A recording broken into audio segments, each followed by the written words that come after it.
Азаматтық соғыс кезінде мыңдаған халық қырылып, жүздеген үйлер өртеніп кетеді. Сол уақытта тұтқынға түсіп қалған жас суретші қызды қылмыскер жігіт сүйіп қалады. Бірақ әріптестерінің зорлық-зомбылығының кесірінен олар бірге бола алмайды. Сәлем достар. Бүгін біз сендерге «Қан мен балдың ортасында» деп аталатын әскери драмалық фильмге шолу дайындадық. Кто из вас умеет готовить? Не отраву, а нормальную еду. Я врач. Я умею шить. Все, что угодно. Оқиға 1992 жылы Югославияда орын алады. Айла есіпті қыз әпкесі Лилаға жаңа туған баласын қарауға көмектесу үшін кішігірім бір босниялық қалаға келеді. Кештердің бірінде Айла көңіл көтеру үшін жергілікті клубқа келеді және Даниэль атты тартымды көрінген жігітпен танысады. Олар әңгімелеседі, бірге билейді. Кенет клубта жарылыс орын алады. Бомба жарылған фрагмент. Бұл терактің нәтижесінде клубта өрт өршіп адамдар жараланады. Қоса көптегені қаза табады. Тұрғындардың үрейін басу үшін қалаға әскерилер кіргізіледі. Олар Айла мен Лейла өмір сүретін үйге кіріп келіп, барлық тұрғындарды сыртқа шығарады. Әйелдерді есік алдына сапқа тұрғызады да, ал еркектерді үй артына алып кетіп атып тастайды. Сосын жас әйелдерді алып әскерилер тұрағына алып барады және кімнің жақсы аспаз екенін сұрайды. Жарқын болашаққа ниет еткен әйелдердің бірі керемет тігінші екенін атап өтеді. Офицер әйелді топтан шығарады да, қатты шошып тұрған әйелдердің көзінше үстелге қойып, айуандықпен зорлайды. Артынан әскерилер Айланы шақырып, оны да солай жасамақ еді, бірақ басқа офицер келіп тоқтатып қалады. Қыз клубтағы танысын көреді. Ол құшақтасып бірге билеген жігіті еді. Офицер әйелдерді орналастырып, сарбаздарға тарауды бұйырады. Даниэль армияда капитан лауазымында қызмет көрсететін, қоса атақты генерал әкесі бар еді. Мына жақта болса әпкелерді бөліп жіберіпті. Лейла тұрғын үйлерге жіберіліп, басқа әйелдермен бір тұруға мәжбүр болатын. Айла әскери часта қалдырылады. Бірінші түні ақ қыздардың көмек сұраған дауысы шығып жатты. Бұл дегені сарбаздар көңіл көтеруде. Кезек Айлаға келгенде қызды капитанның бөлмесіне алып келеді. Қыз тағдырына көніп төсекке барып отырып еді. Даниэль қызбен сыпайы сөйлесіп, бұл соғысқа қатысқысы келмейтінін айтады. Осы сәттен бастап Айла асханада жұмыс жасайды және жиі досына келіп тұратын. Олар әңгімелеседі, өткенді еске алады. Ал бір күні түскі ас кезінде офицерлердің бірі Айланы итеріп жіберіп құлатса, ал екіншісі қолынан басады. Бейшара қыз Даниэльге келеді және олар махаббатпен айналысады. Капитан қызға көмектескісі келетін, сондықтан өзінің кезекшілігінде терезеден шығып қашалатынын айтады. Айла зорланған, қиналған әйелдерге қамқорлық жасайды, ал әпкесі қиын жағдайда өмір сүріп жатты. Жас ана тіске басар бірдеңе табу үшін баласын қарт әйелге қалдыруға мәжбүр еді. Кезекті осындай жағдайлардың бірінде қайтып оралған әйел көршісінің жылап жатқанын байқайды. Сөйтсе ол жоқта әскерилер кіріп келіпті. Бала жылауын тоқтатпайды. Көрші әйелде жұбата алмаған соң, офицерлер баланың дауысына шыдай алмай балконнан лақтырып жіберіпті.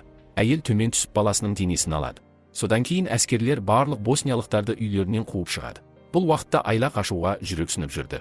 Бірақ Даниэль өзін ауыстырып жатқанын айтады. Сөйтіп түнде қыз қашып шығады. Бірақ та 10 метрде жүре алмай қолға түседі. Офицер қызды аямай сабайды. Солайша Даниэль басқа жерге ауыстырылып, Айла мүлде қорғансыз қалады. Қорлыққа шыдай алмай тағы қашуға бағын сынап көреді. Аулаға шығып орманға жетеді. Артынан келген жауынгер оқ жаудырғанымен ендігі қыз алыстап кетіп еді. Көп өтпей Айла аман қалған босниялықтармен кездеседі. Осында ол әпкесімен жолығады. Әпкесі баласының қайғылы қазасын айтып береді. Қалған халық бір амал жасау керек деп ойланып жатты. Қыз партизандық қозғалыстарға көмектесуге ниет білдіреді. Сөйтіп олардың бірі әдейі тұтқынға түседі. Тергеу кезінде мұнда Даниэль де бар еді. Тұтқын басқа партизандар қайда жасырынғанын көрсетуге келіседі және олармен бірге бір суретші барын айтады. Даниэль лезде әңгіме Айла жайында екенін түсіне қояды. Капитан суретшіні тірідей ұстап алып келуді бұйырады. Қызды ұстап әскери базаға алып келеді. Мұнда оны бір бөлмеде қалдырады. Ал таңертең қызға капитанның өзі келеді және аман сау көргеніне қуанышты екенін айтады. Енді Айла басқа тұрғындардан бөлек комфортта өмір сүріп жатты. Ер адам оған сыйлықтар алып келіп портретін салуды өтінеді. Түнде олар махаббатпен айналысады. Біраз уақыт өте казармаға генерал Даниэльдің әкесі келеді. Генералға кейбір өсектер жеткен болатын, сондықтан жағдайды білуге келген еді. Ұлы жоқта әкесі Айламен сөйлесіп, баласының суретін салып жатқанын біледі. Ол ақырын қыздың қасына отырады да менің де суретім сал деп айтады. Ол босниялықтардың қандай қатыгез екендеріне куә болғанын айтып, оларды қатты жек көретінін ашық жеткізеді. Генерал орнынан тұрып есікке қарай барады да жас сарбазды шақырады. Яғни жауынгерлердің біреуін кіргізіп жібереді. Офицер Айланы аяусыз зорлайды. Қайтып оралған Даниэль бөлмеден күлкімен шығып келе жатқан қол астындағы сарбазды көреді. Ол асығып барып қараса бөлмеде Айланы жалаңаш жуынып жатқанын көреді. Капитан атылып кетеді. Қыз болса барлығы әкесінің бұйрығымен болғанын айтады. Осыдан Даниэль сүйіктісін зорлаған офицердің қасына келіп, әскери аймақты көріп келуге алып шығады да, базадан алыстаған бойы атып салады. Сосын әкесіне барады. Генерал ұлын салқын қанды күтіп алады. Әке орнынан тұрып шапалақ жібереді. Оның ұлы босниялықтармен жүрмеуі керектігін анық айтады. Даниэль мұны өзі шешетінін айтып, базаға оралады және Айланы төсекке байлап тастап, енді сене алмайтынын айтып кетеді. Бірақ Айла олай жасай алмайтынын білетін. Арадан біраз уақыт өтіп, Даниэльдің ашуы ұзаққа созылмай кешіріп сұрап, романтикалық ас ұйымдастырады. Жігіт әуен қойып олар өздерінің клубтағы бірінші кездесулерін есіне алып, би билейді. Кейін офицер көлеңкесіне серуен ұйымдастыруды шешіп, жартылай қираған музей ішімен серуендетеді. Олар мұнда ұзақ уақыт шүйіркелесіп жүрді. Бір уақытта Даниэльді кенеттен келген хабар алып кетеді. Генерал шұғыл жиналысқа шақырып жатты. Жігіт қызға казармаға дейін жалғыз жетуді бұйырып кетіп қалады. Жиналыста Даниэль конфликтке НАТО жауынгерлері араласып жатқанын біледі. Енді күш таразысы мүлде басқа жаққа ауысуы мүмкін еді. Бірақ генерал берілмеуге шақырып, америкалықтарды да бір жақты ететінін айтады. Келесі күні капитан жауынгерлерімен бірге миссияға аяқтауға аттанады. Алаңда америкалықтармен атыс шабуыл болып жатты. Мұнда олар тұзаққа түседі.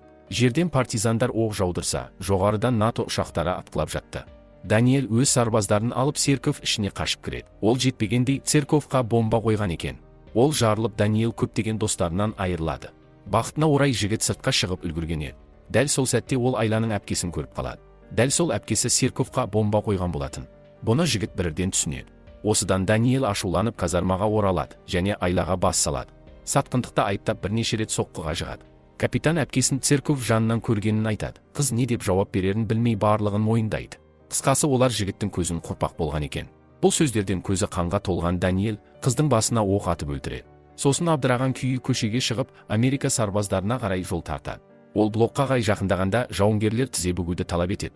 Даниэль қолын көтеріп, әскери қылмыскер екенін айтады да тұтқынға түседі. Және сол жерде фильм өз соңына жетеді.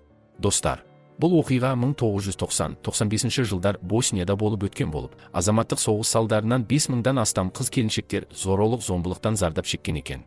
Осымен біздің шоу өз соңына жетті. Келесі кездескенше аман сау болайық.